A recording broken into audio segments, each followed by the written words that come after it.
केंद्रीय सड़क एवं परिवहन मंत्री नितिन गडकरी ने कहा कि इस साल के आखिर तक बेंगलुरु चेन्नई एक्सप्रेसवे तैयार हो जाएगा, जिसके बाद दोनों शहरों के बीच की दूरी महज 2 घंटे में तय की जा सकेगी। इसके अलावा दिल्ली से चेन्नई तक ग्रीनफील्ड एक्सप्रेसवे बनाने की बात भी कही, जिससे दोनों शहरों के बीच दूरी को 320 किलोमीटर कम किया जा सकेगा और सफर का समय आधा रह जाएगा। नितिन गडकरी ने कहा कि साल के अंत तक नए एक्सप्रेसवे के शुरू होने के बाद चेन्नई और बेंगलुरु के बीच यात्रा का समय घटकर मात्र 2 घंटे रह जाएगा। बेंगलुरु चेन्नई एक्सप्रेसवे लगभग 260 किलोमीटर लंबा है। वर्तमान में इसका कुछ हिस्सा ही परिचालन में है, लेकिन साल 2026 के आखिर तक इसका निर्माण कार्य पूरा हो जाएगा।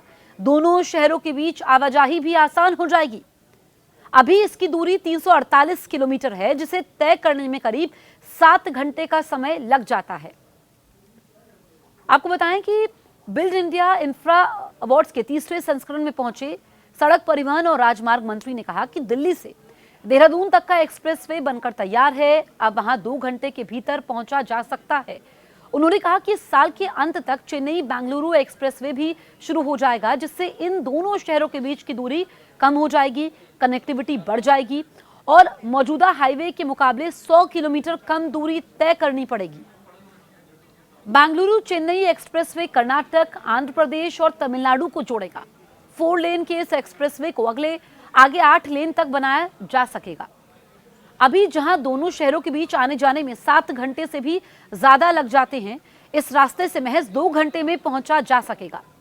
इस एक्सप्रेसवे के निर्माण पर करीब 18,000 करोड़ रुपए का खर्चा आया है। बेंगलुरु के पास होसकोटे से शुरू होकर यह एक्सप्रेसवे चेन्नई के श्री पेरुम्बुदूर में खत्म होगा।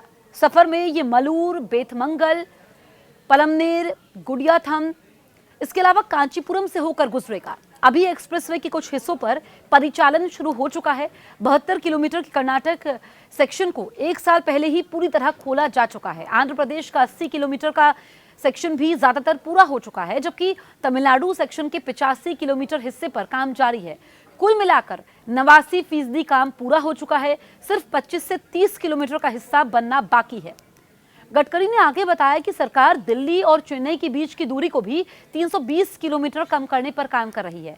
उन्होंने कहा कि प्राथमिकता पर्यावरण के अनुकूल सड़कें बनाने की है और 10 मार्गों पर hydrogen fuel filling station, hydrogen ईंधन भरने वाले स्टेशन का नया प्रयोग किया जा रहा है। अभी दिल्ली से चेन्नई की दूरी करीब 2200 किलोमीटर है, जिसे पूरा करने में 24 घंटे से भी ज्यादा का समय लग जाता है। नॉर्थ साउथ एक्सप्रेसवे बनने के बाद ये दूरी घटकर 1900 किलोमीटर के आसपास रह जाएगी और सफर का समय भी घटकर महज 12 घंटे का होगा।